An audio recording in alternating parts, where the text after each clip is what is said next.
Welcome to my channel Lions world. నేను ఎప్పటి నుంచో అనుకుంటానండి బూరి వేయాలని. దోశకి పిండి రుబ్బినప్పుడల్లా అనిపిస్తుంది వేయాలి అని, బట్ అవ్వడం లేదు.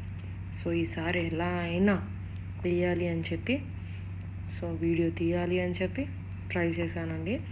నేను ఒక 1 గ్లాస్ మినపగుళ్ళు తీసుకున్నానండి. దానికి గాను 1.5 రైస్ బియ్యం తీసుకున్నానండి. ఇక్కడ చాలాసార్లు రాయల్ గ్రీన్ అని, చాలా మోడర్న్ అని పప్పులు తీసుకున్నానండి, మినప్పప్పు. బట్ నాకు అంత టేస్ట్ కానీ టెక్స్చర్ కానీ అది రాలేదండి, గుల్లదనం రాలేదు. ఈసారి అల్గజీలు తీసుకున్నామండి, బాగుంది అనిపించింది. సో మినప్పప్పు బియ్యం నానబెట్టుకుని ఒక 4 to 5 అవర్స్ అట్లా నానబెట్టుకున్నానండి. నానబెట్టుకున్నాక వాష్ చేసుకొని మిక్సీలో కొద్దిగా వాటర్ వేసుకొని గ్రైండ్ చేసుకున్నానండి.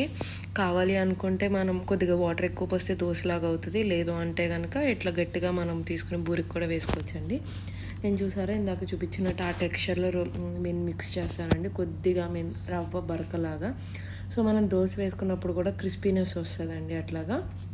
నెక్స్ట్ నేను ఒక కుక్కర్లో ఒక టీ గ్లాసు పచ్చిశనగపప్పు తీసుకున్నానండి. దాన్ని బాగా ఒక 4 to 5 టైమ్స్ వాష్ చేసుకొని అవి మునిగే వరకు వాటర్ పోసుకున్నానండి. వాటర్ పోసుకొని లిడ్ క్లోజ్ చేసుకొని 4 విజిల్స్ వచ్చే వరకు బాయిల్ చేసుకున్నానండి. అది ఉడికిపోయినాక కొద్దిగా మిక్సీలోకి తీసుకుని అలా గ్రైండ్ చేసుకుని మళ్ళీ కుక్కర్ ఆన్ చేసుకుని కుక్కర్లోనే కొద్దిగా గ్రైండ్ చేసుకున్న పప్పు పిండి అట్లా గ్రైండ్ చేసింది ఉంది కదండి, అది కూడా వేసేసుకుని ఒక 150 grams ఆఫ్ బెల్లం తీసుకున్నానండి. టీ గ్లాస్ దానికి ఒక 150 grams తీసుకున్నానండి.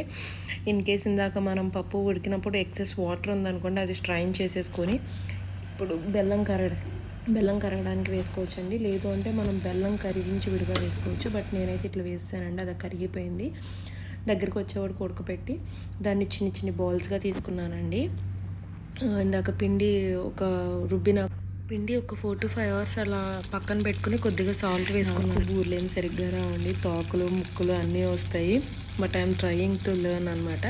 బట్ ఈసారి షేప్స్ బాగానే వచ్చినాయండి. బట్ మా మమ్మీ ఎప్పుడో ఒకసారి చెప్పినట్టు గుర్తండి, ఇట్లా డీప్ ఫ్రైడ్ ఐటమ్స్ అట్లాంటివి చేసినప్పుడు బాగా వస్తున్నాయి అని అనుకోకూడదు అంట. వస్తే అంటే అవి ఫెయిల్ అవుతాయంట. బట్ అది ఎంతవరకు కరెక్టో నాకు తెలియదు. బట్ చేస్తుంటే ఆ విషయం చెప్పాలనిపించింది. అది కూడా అట్లా వేసి ఫ్రై అయినాక స్ట్రైన్ చేసుకుని ప్లేట్లోకి సర్వ్ చేసుకోవడం అంతే. బూరి రెడీ. ట్రై చేసి చూడండి, ఎట్లా వచ్చిందో నాకు కామెంట్ చేయండి. Thank you for